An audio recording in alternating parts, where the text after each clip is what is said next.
So what do you make of the timing of this? That as soon as she came out, you both said, well, this is interesting. Yeah. What do you make of that? Start there first. Well, first of all, brilliant for Elizabeth Warren to come out early. She got all the airtime, and she defined her loss tonight, which will be a big loss. She will finish fourth, and probably a distant fourth. The question is, will she qualify for delegates? Will she clear that 15%? That's the political piece. But look at the speech she gave tonight. First, she trained her eyes on Bernie Sanders without ever naming him, saying, it can't be just my way or the highway. You have to bring people along, number one. Number two, you have to be able to get things done. The fact is Bernie Sanders, in his 30-year career in Congress, has only passed 1.8% of his legislation. She took him on that. And then she took him on the turnout tonight. This won't be a record turnout tonight. It'll probably be a fine turnout. But Bernie Sanders constantly in Iowa and New Hampshire promised big turnouts, and they haven't materialized. Then she turned her sights to literally everybody else in the race except Amy Klobuchar. And she said, if you're a billionaire or raising money from billionaires, you're just as corrupt as everybody else. She really aimed at Pete Buttigieg, but it was also at Steyer and the incoming Michael Bloomberg. Right. But she kept Klobuchar, her friend, on the side because she wants her votes and she wants women votes to support her. Last point. A year ago now, Elizabeth Warren was at the bottom of the barrel. She had announced, plummeted in the barrel, spinning around, and then built her campaign out of adversity to be a front runner, and now she's in the barrel again. The question is, does Elizabeth Warren have the ability? She's got the fight, she made that clear tonight, but can she come out of the barrel again and be a front runner again? It is going to be one of the toughest fights of her life. So much to unpack with all of this. What do you think of all this? What did you make of it?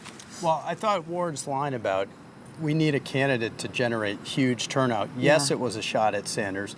The problem is it's also a shot at herself. In Iowa and New Hampshire, she did not generate the turnout she needed to get a win. In fact, she had a distant third in Iowa, a distant fourth, it appears she's going to tonight in New Hampshire. And her own Senate colleague, Amy Klobuchar, has lapped Warren by a huge margin in Warren's neighboring state. She's got big problems. So what do you think about this idea of potentially voter fatigue? It's been written about the last couple of days in some of the major newspapers that a lot of these voters feel like they've been fighting the last 3 years, Democrats against Trump policies, against maybe the administration, and that at the moment when these candidates need them the most, they're tired. And they don't want to come out. What do you think about that idea, that theory? So it's more than a theory. In talking to people who were on the doors in New Hampshire this week, they met that. There were a lot of people who just didn't want to have the conversation with them, which is the way you ID these voters these days. They didn't want to do that. The problem here is if you're tired now, just see what's coming in November. So I think a lot of people are sitting back and saying, look, whoever the nominee is, I'm going to support them and to beat Donald Trump because that's what unites Democrats, but that's not going to get the job done. Right. They have to get out and do it. What do you think? Well, I think it's a Trump strategy to wear people down. No question about it. He wants to suppress votes because he has a ceiling really as high as he can get. Hillary Clinton lacked enthusiasm.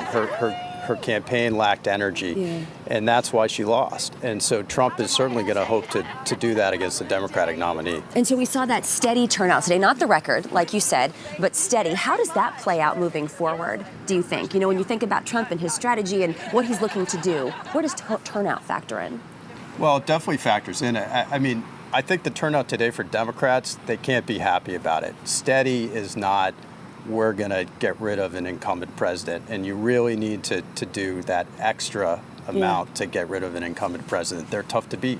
But do you see the turnout today, this picture, does it translate to November? Or do you think in November we see that surge? I think we'll see the surge in November, especially in New Hampshire. This is a battleground state. Donald Trump is still mad he lost it in the general election, so everyone's going to have to put their boots on and get the job done. So we still have more to watch. Always. Right, it's always the story, what we say, more to watch.